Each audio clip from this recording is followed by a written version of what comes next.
Welcome to the Dynasty Dugout Show, a podcast covering all things minor league baseball. Get a front row seat to the action with everything you need to know about the future stars of Major League Baseball. And now, here's your host, Chris Clegg.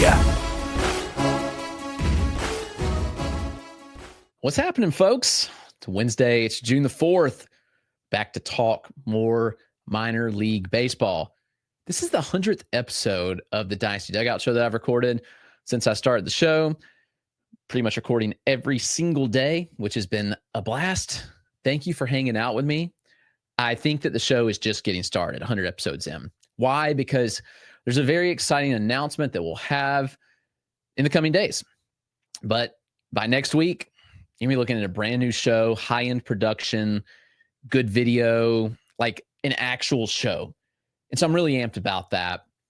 And I'll let you know more details about that, like maybe tomorrow. But I'm excited. I hope you are too. Thank you for hanging out with us. Before we get into the show, before we talk more minor league baseball, we got to hit our sponsors. Thank you to Connect Roasters for working with us and sponsoring the show.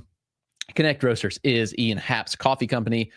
Connect Roasters is best coffee out there, in my opinion. I love coffee. I'm a coffee connoisseur. And Connect Roasters makes an incredibly smooth blend of coffee. It's Ian Happ's coffee company.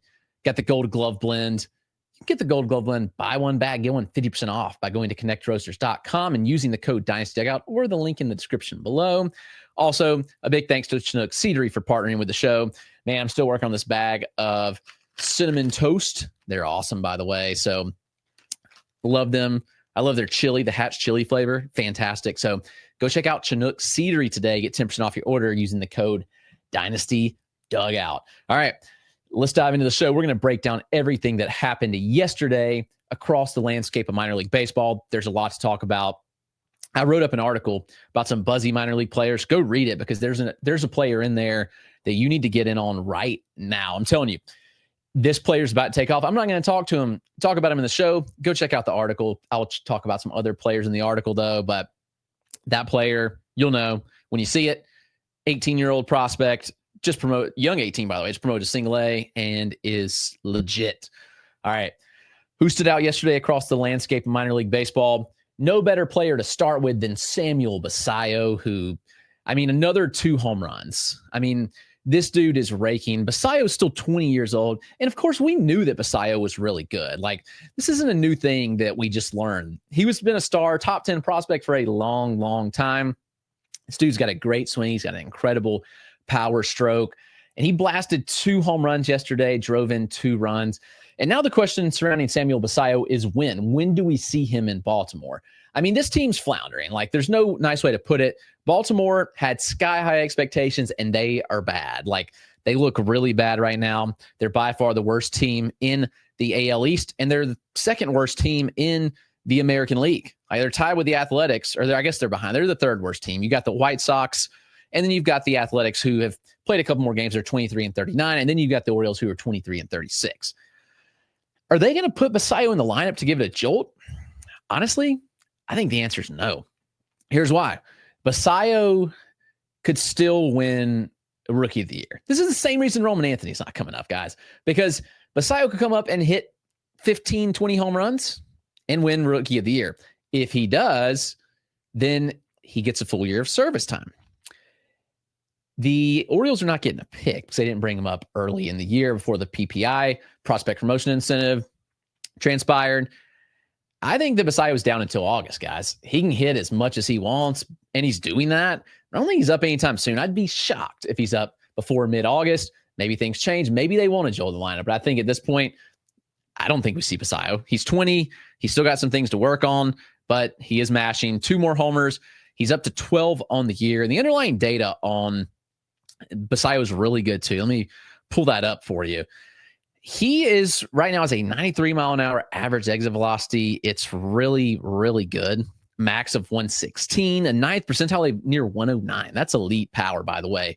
Very high-end power for Samuel Basallo. The contact rates and the approach are kind of the question marks. The contact's fine. I think it's good enough contact to work. But the overall contact rate's like 69%. And You look at the end zone contact where it looks a little better, but still 78% there, 78.5%. And then with Basallo, here's the issue. His chase rate, which has come down, is 32.5%. That has dropped over the year, but it's the passivity on pitches in the zone. Like, we want to see more aggression in the zone. The next player I'll talk about is the exact opposite, but Basallo, 60.6% in zone swing rate. It's a little lower than we like to see. So there are some things to still work out for Samuel Basallo. But again, dude can swing it. No doubt about that. So Samuel Basallo, another 2 home runs. He's had several multi-homer games this year. It's been a lot of fun to watch. I like Samuel Basallo a lot. So obviously, you know that name. You should know this one too. Aroon Escobar of the Philadelphia Phillies. If you don't, you're missing out, because he had another 2 home runs on Tuesday. Aroon is in single A with the Phillies. Why he's still in single A, I don't know. I mean, the kid's 20 years old. He's a young 20, but still, this kid's way too advanced for single A, and he keeps showing it time after time after time. He's now up to 10 home runs on the year. He has 5 stolen bases and a slash of 324, 421, 533. Aroon does a lot of things well. He is on the smaller side. He's kind of short, compact, but he's kind of built in the mold of like a Jose Ramirez. Now, don't hear that as a comp. I'm not saying that that is a comp at all. But Aroon can swing it. I've seen him swing it for a long time. Last year, complex, swung it well. This year, in spring, swinging it really well. And I wish he was in high, because I had Philadelphia's high jersey short here in town last week. They're not good. And I sat on them for 4 or 5 games, and it would have been nice to see Aroon again. This kid's got a power stroke. He's got a 9th percentile EV of 105 miles an hour right now, which is plus power when we look at age adjusted. The contact skills are really good with Aroon as well. Like, when we look at the overall contact rate, it's around 76%, which will play, and he pairs it with an 85% end zone contact. Now, chase rate's about average, 28% for Aroon, but he does have really good aggression in the zone. Kind of the opposite of what I was talking about with Samuel Basallo, where Aroon is swinging at 80% of the pitches in the zone. That's good. He's taking advantage of pitches in the zone, and on heart pitches over the heart of the plate, he's really taking advantage as well. So Aroon's a dude. Get to know him.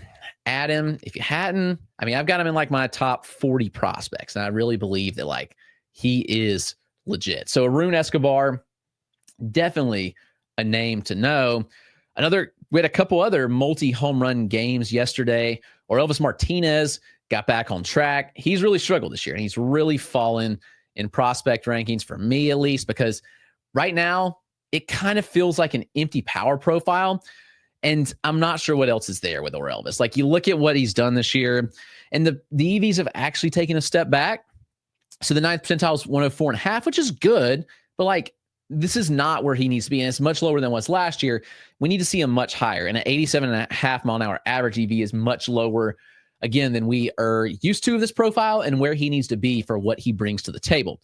Contact skills are bad. I mean, it's just what it is. A 63% contact rate, not good. 32% chase rate, bad. Don't like to see that. He does make up for it a little bit in the zone. 84% in zone contact. Okay, that'll play. Hard hit rate's good. The sweet spot percent's good. And the barrel rate's good. Like, all the things you want to see. So he is still creating barrels. And at least that's helpful for Elvis when you look at the profile. He's got 7 home runs and 184 plate appearances this year, and a slash of 217, 301, 422. So again, strikeouts are an issue. Contact's a major issue. Gloves an issue. Like, I don't know. I'm not sure I see an everyday player here in the majors for Elvis Martinez. But again, what do I know? He could hit his way in. He could have enough power to play. We shall see. And one more 2 home run performance to talk about. And nobody needed this more than Nazzan Zanetello. Nazzan Zanetello of the Boston Red Sox, a former 2nd-round pick. $3 million bonus, by the way, in 2023. He's here in Greenville with me. And no, I can tell you, nobody needed this more than he did. Sitting on him for multiple games this year. I mean, I've probably seen Greenville 20 times already. He's discouraged and frustrated, because you look, and even after that game, 163, 296, 289 slash. So he still has a 289 slug after the 2 home run game. It's been a rough go around for Nazzan Zanetello. There is talent. There's raw power, there's speed, there's athleticism, and a decent glove. the hit tool is just lagging really bad with Zanetello. So we really need to see the hit tool come around. So I'm hoping that we can see him make more contact, because right now it's rough, guys. 41% strikeout rate. Like, you hate to see it for the kid that's got this kind of talent. He's in his own head, and he's got a 62% contact rate, which isn't good. And again, it's right where it was last year. It was a 60% contact rate last year for Zanetello. I'm rooting for the kid. You can see the visible frustration on him when you watch him play. But I will say that hopefully this is a catalyst. Be there tonight. Luke Sennard on the mound against him will be a lot of fun. We'll see how he handles it. He faced Herrick Hernandez, who I actually like Herrick, but 2 home runs off Herrick Hernandez last night, a lefty. So good to see for Zanetello, and hopefully it gets him back on track, because right now, it's tough to watch. But 2 home run game definitely gets the highlights here. A couple other hitters to talk about. Hitter I actually saw last week, Carson DeMartini, who somebody pointed out in Discord, I was wrongfully harsh on him in my rankings. I dropped him pretty substantially in the rankings. He's actually had a pretty good year. And again, I saw DeMartini in the spring. I saw him on the backfield, saw him in spring breakout, and I was really excited actually about DeMartini. He's a third base prospect from Virginia Tech who made a swing change last year, and it really paid dividends. His contact was like undraftable at Virginia Tech, for being honest, but he made a swing change and the contact spiked. Now it's back down this year. I don't think the tangible change is stuck, because he's running a 66% contact rate. The swing is very uphill. And what I saw from DeMartini last week was the inability to get to pitches down in the zone. If he gets spun down in the zone, he's going to get beat. Now, the performance is good. I'm talking about somebody with an 839 OPS right now in high A. He's 22 years old. He now has 6 home runs and 18 stolen bases. So the stats look good.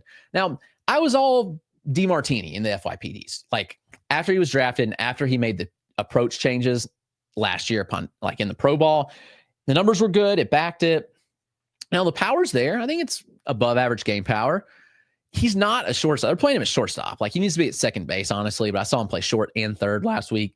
Probably needs to be at second base, but it's a very good approach despite the contact. Like, he's a low chase rate. He walks. Like, it's a good approach, and there's power there. Gets pitches up in the zone well, just due to his back leg, the way it drives, the way it works, and the uphill swing. Like, you can see on the video if you're watching, but I worry that he's going to get beat bad as he moves up. So Carson DeMartini, I mean, the numbers are good. The performance is really good. And I probably was a little harsh on him when I dropped him in my rankings that dropped just last week. So I do like DeMartini. I still think there's things there to like. And the numbers don't lie, right? I mean, he's been really good this year. And so we'll see. We'll see what transpires there. That's Carson DeMartini of the Philadelphia Phillies. Let's get one more hitter before we get out of here, and we'll talk some pitchers. Lazaro Montes. I mean, I have been lower on Montes than most. I will admit that. There's power for days. There always has been. I mean, we were talking about a kid that hit a ball like 119 at the complex at 19 years old. Now, the power is tremendous. He didn't really get to it last year. He had a 104 90th, which is like, okay.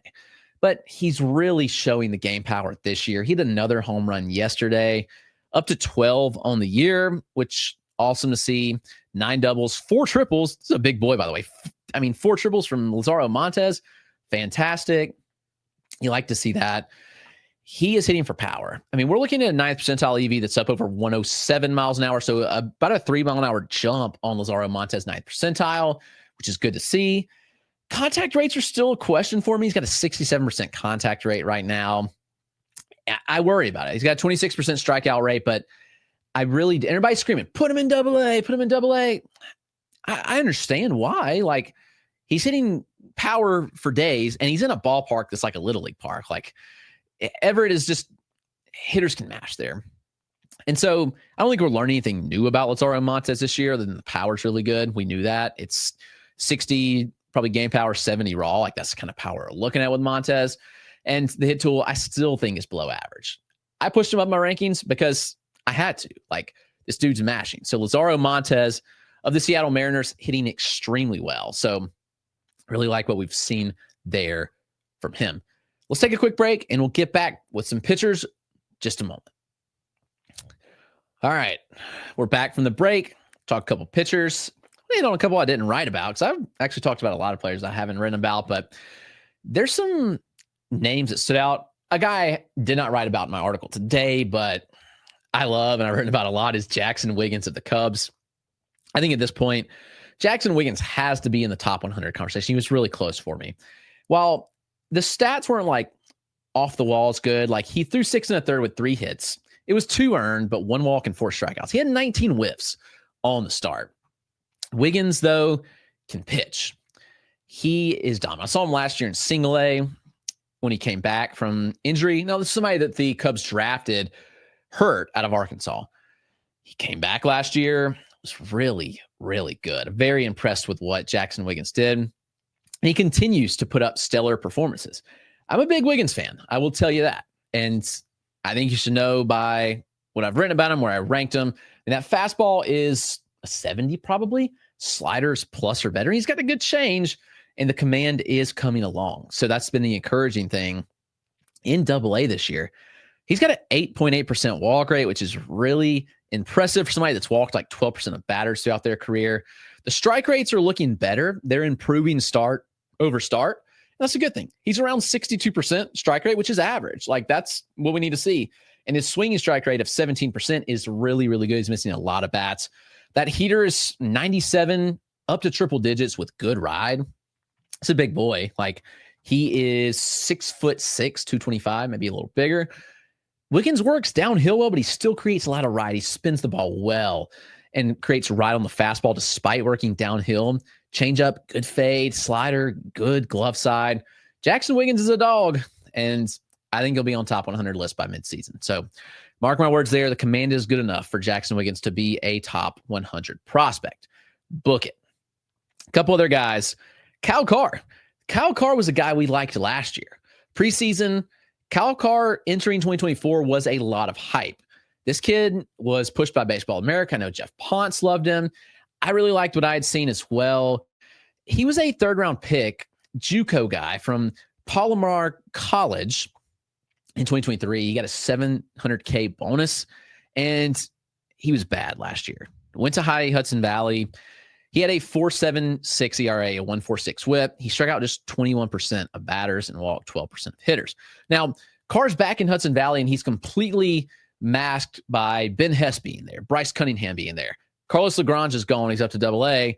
But that rotation was insane, and Kyle Carr just never got any love. Now, he's still not missing bats like we'd want to see, but this start yesterday was exactly what we have hoped from Kyle Carr that he could be. 6 innings, 2 hits, 1 earned, 1 walk, 7 strikeouts for Carr. So very impressive day for him for High A Hudson Valley. He was missing bats as well, which again, you like to see. I think Kyle Carr might be making a bit of a resurgence. The commands, it comes and goes. He walks batters at times, but yesterday's start, again, really good stuff. And the bat missing was there too, which is what we really need to see from Kyle Carr. So I still like Carr a lot. I'm rooting for him. This is a 6'1" lefty that's got pretty good stuff. Yes, he's 23 in High A, but don't let that get to you. I think Kyle Carr has a pretty good arm. So that's Kyle Carr of the New York Yankees. So Kyle Carr, big game yesterday. Definitely keep an eye on him, what he's doing. Don't let him be overshadowed by that team in Hudson Valley. That's really, really good, by the way. I know it's not as electric without Carlos Lagrange there, but it's good stuff. Good players on the mound.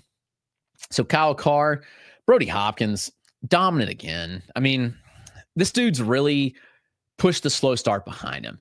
And Brody Hopkins is just electric on the mound. He might be evolving into a more of a star. And last year when I saw Hopkins, it was like, okay, this guy's 50-50 starter reliever. Stuff's electric, but can Hopkins command the ball well enough? Can he throw enough strikes? I think he's evolving more to where I say the stuff's so good and he can keep the walks decently in check where I think he's a starter. I mean, 0 walks yesterday, 6 innings, 1 earned, 9 strikeouts, a ton of whiffs for Brody Hopkins of the Rays. He's funky. He's like a low release. He's 6'4", but he throws from like a 5-foot release height. And it creates a pretty absurd IVB on the fastball. Sweeper's nasty. Changeup's nasty. Throws a cutter. I mean, this is a deep arsenal of pitches for Brody Hopkins, but the fastball sits very high in the mid to upper 90s. He can touch triple digits at times. Hopkins is good, guys. Very, very good arm that you want to know.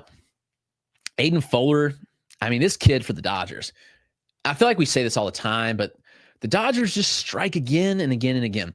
Why? Because they run more scouts than any other team in baseball. The Rays and the Dodgers scout better than anybody. And guess what? They have the most scouts. Every game I go to, I typically see a Rays or a Dodgers scout. They're everywhere. They scout well on the amateur side. They scout well on the pro side. And Aidan Foeller, 2024, 11th round pick out of Southern Illinois, Carbondale. This isn't just Southern Illinois University, but the Carbondale campus. I mean, this kid's got an electric fastball. If you look at the walk rate this year, it's 15%. And yes, this is a college arm in single A, so I understand reasons not to be all excited about Aidan Foeller, spelled Foeller. But Foeller is good. He can miss bats with the best of them. We saw it, 8 strikeouts yesterday for Aidan Foeller.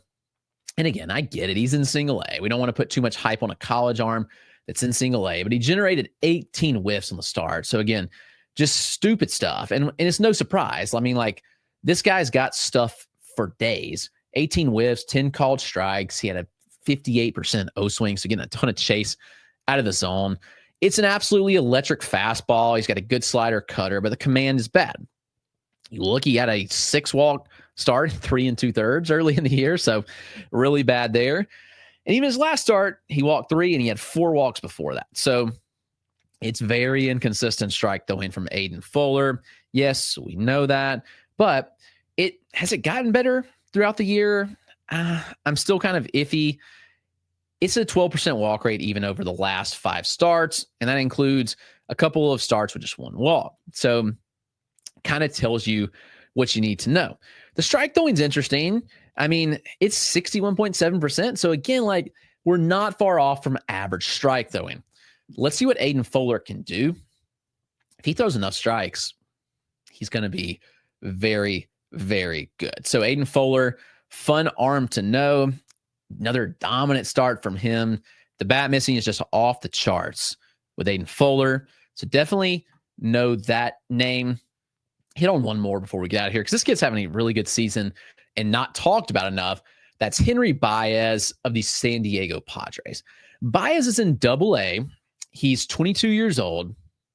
He's just consistently been good. He was added to the 40-man this offseason, so you like to see that.